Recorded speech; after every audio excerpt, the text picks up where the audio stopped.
చేతిలో సామాజిక అస్త్రం నెంబర్ వన్ నెంబర్ వన్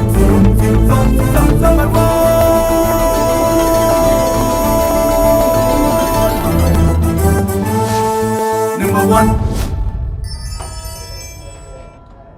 ఢిల్లీలో అధికారం కోసం వేరే రాష్ట్రాల్లో భారతీయ జనతా పార్టీ అధికారంలోకి వచ్చినా రాకపోయినా అది పెద్ద పట్టింపుగా ఉండదు. కానీ ఢిల్లీని ఎందుకనంటే అక్కడ శాసించే రాజకీయాలు, భారతదేశానికి రాజధాని ఢిల్లీ కాబట్టి అక్కడ ఎలా అయినా సరే మనం పాగా వేయాలి, మన ప్రాబల్యాన్ని చూపించాలి అనే దిశగానే అక్కడ జరిగినట్టు మనకు తెలుస్తుంది. మన అప్డేట్స్లో కానీ మనకు మన రిపోర్టర్స్ కానీ మన ప్రత్యేకమైనటువంటి టీము చేసినటువంటి సర్వేలో కూడా అదే తేలింది.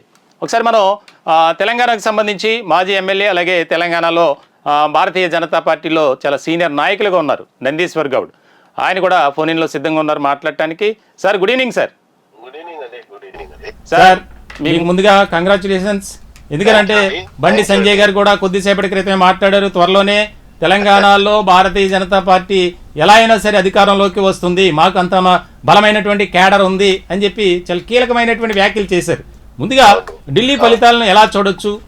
తెలంగాణ రాష్ట్రంలో భారతీయ జనతా పార్టీ మరింత పటిష్టం కాబోతుంది అని కొంతమంది ముఖ్యమైనటువంటి నేతలు ఒక ప్రకటన చేశారు, ఎట్లా చూడాలి?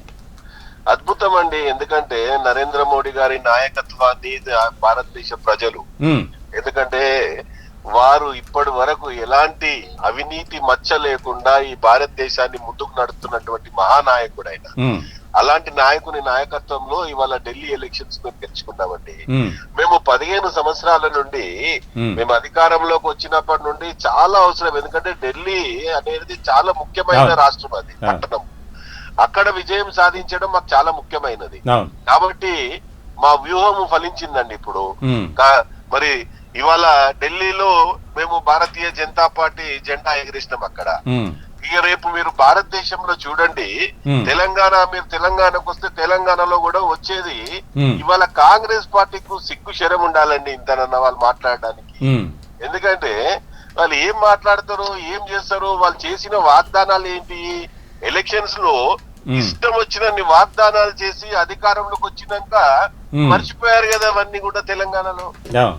ఎంత అన్యాయం అండి. ఇలా ప్రజలు ఎక్కడ పోయినా, ఏ సెక్షన్ ప్రజలైనా సరే, ఎవరైనా సరే ఇలా కాంగ్రెస్ పార్టీని ఎందుకు గెలిపించుకున్నాము అని చెప్పేసి ఏడుస్తున్నారండి ప్రజలు ఇక్కడ, బీద వాళ్ళందరూ కూడా. ఇలా ఏమి ఒక్క రేషన్ కార్డు ఇస్తామని చెప్పి ఇప్పటి వరకు ఒక రేషన్ కార్డు ఇవ్వలే, బీద వాళ్ళకి ఇల్లు కట్టిస్తామని చెప్పి ఒక ఇల్లు కట్టియలే, ఒక ప్లాట్ ఇయ్యలే ఇప్పటి వరకు, ఓపెన్ ప్లాట్. ఇలా ఎన్నో వాగ్దానాలు. ఇలా కాంగ్రెస్ పార్టీ అధికారంలోకి రావడానికి అన్ని తప్పుడు వాగ్దానాలు చేసి ఇలా తెలంగాణ రాష్ట్రంలో అధికారంలోకి వచ్చిందండి. ఇవాళ ప్రజలు గమనిస్తున్నారు, ప్రజలు ఏ విధంగా టిఆర్ఎస్ పార్టీని బొందపెట్టిరో ఇవాళ కాంగ్రెస్ పార్టీని కూడా వచ్చే ఎలక్షన్స్ లో పాతాళ లోకానికి తొక్కే ప్రజలు కోపంగా ఉన్నారు, తొక్కి పెట్టడానికి.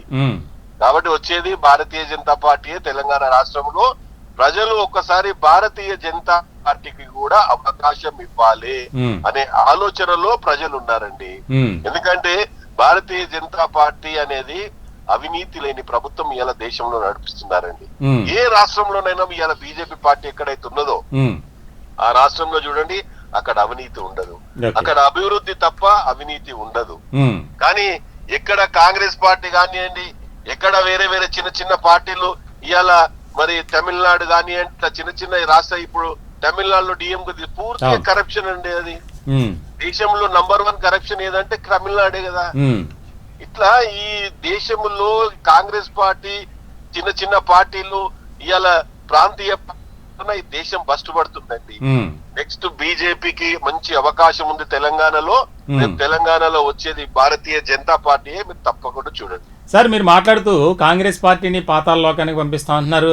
ఇక్కడ ఢిల్లీ ఫలితాలను కనుక మనం పరిశీలిస్తే కాంగ్రెస్ పార్టీ వల్లే భారతీయ జనతా పార్టీ విజయం సాధించింది అనేది ఆమ్ ఆద్మీ పార్టీ నేతల అభిప్రాయం. ఎందుకంటే దానికి ముఖ్యమైనటువంటి కారణం కాంగ్రెస్ ఏదైతే ఆమ్ ఆద్మీ పార్టీ ఓట్లను చీల్చింది కాబట్టి మాకు తక్కువ సీట్లు రావడానికి కారణం కాంగ్రెస్ పార్టీ అని చెప్పి చెప్తుంది. ఆడరాక పాత గజ్జలు అన్నట్టున్నదండి సామెత ఇది. అరే మీకు గెలవలేక ఏదో సామెతలు చెప్తావు, ఏదో అక్కడ అట్లయింది కాంగ్రెస్ పార్టీ వలన, కాంగ్రెస్ పార్టీలు చీల్చేసింది మా ఓట్లని చెప్పడం ఏందండి? ఆమ్ ఆద్మీ పార్టీ మీద ప్రజల్లో నమ్మకం పోయిందండి. అక్కడ లిక్కర్ స్కామ్ లో మరి ముఖ్యమంత్రి ఇరికిండు కదా, అక్కడ జైలుకు పోయిండు కదా అతను. జైలు పోయి ఇప్పుడు బెయిల్ మీద వచ్చిండు ఆయన, ఏం కేసు కొట్టేయలేదు ఇంకా ఆయన ఈడీ కేసులో, అక్కడ ఉన్నటువంటి సిబిఐ కేసులో ఆయన బెయిల్ మీద బయటకు వచ్చింది. మళ్ళీ ఎనీ టైమ్ ఈ క్యాన్ గో ఇన్సైడ్, మళ్ళీ జైల్లో పోగలుగుతాడు ఆయన. ఎందుకంటే ఆ కేసు కొట్టేయలేరు ఇంకా. కాబట్టి ప్రజలలో ఆమ్ ఆద్మీ పార్టీ మీద విశ్వాసం పోయిందండి. ఇప్పుడు కరప్షన్ అనేది ఒక ముఖ్యమంత్రి, ఆయన ఏ విధంగా ముఖ్యమంత్రి అయిండు? కరప్షన్ మీదనే కదా అయింది కాంగ్రెస్ పార్టీ పైన. కాంగ్రెస్ పార్టీలో అధికారంలో ఉన్నప్పుడు కాంగ్రెస్ పార్టీ పైన బురద చల్లి ఈ విధంగా కాంగ్రెస్ పార్టీ అవినీతికి పాల్పడుతుందని చెప్పేసి ఆయన అధికారంలోకి వచ్చిండు. బీజేపీ పైన రాలే ఆయన, కాంగ్రెస్ పైన వచ్చిండు ఆయన. ఇలా కాంగ్రెస్ పని చేస్తున్నట్టే నువ్వు కూడా అదే చేసావు కదా. నువ్వు ఆయన ఏమి కాంగ్రెస్ ను సొంత అన్నదమ్ములు లేకుండా ఆ పార్టీ కూడా. కాబట్టి ప్రజలు విశ్వసించలేరు ఆమ్ ఆద్మీ పార్టీని, అందుకే ఓడగొట్టారండి. Right, thank you sir. మీరు ఫోన్ లో మీ యొక్క వాల్యుబుల్ వర్డ్స్ మాకు థ్యాంక్ యూ వెరీ మచ్ అండి. మీ ఛానల్ వాళ్ళకు మొత్తానికి శ్రావణి మనం ఢిల్లీ ప్రజలకు మరొకసారి ధన్యవాదాలు తెలియజేస్తాను అండి బీజేపీకి. Okay sir, okay, thank you. నమస్తే అండి. మొత్తానికి ఢిల్లీ రాజకీయాల్లో చాలా కీలకమైనటువంటి రిజల్ట్గా మనం చూడాల్సిన, ఎందుకనంటే ఆయన నందీశ్వర్ గౌడ్ గారు, ఆయన మాజీ ఎమ్మెల్యే, సీనియర్ నాయకులుగా ఉన్నారు తెలంగాణ రాష్ట్రంలో. ఒక ముఖ్యమైనటువంటి అంశాన్ని తీసుకొచ్చారు. ఎప్పటి నుంచో మేము అధికారం కోసం ఎదురు చూస్తున్నాం, కానీ మాకు ప్రజలు అవకాశం ఇవ్వాల. ఈసారి అవకాశం ఇచ్చారు. దాన్ని యూటిలైజ్ చేసుకొని మేము ఏదైతే ప్రజలకు ఇచ్చినటువంటి మాట ఉందో ఆ మాట ప్రకారమే మేము మా పనితీరు ఉంటుంది. మా పార్టీ అధినాయకులు ఏ విధమైనటువంటి డైరెక్షన్స్ ఇస్తారో అక్కడ కూడా అలాగే మా పార్టీ నేతలు డిసైడ్ అవుతారు, ముందుకు వెళ్తారనేది ఆయన అభిప్రాయాన్ని వ్యక్తం చేశారు.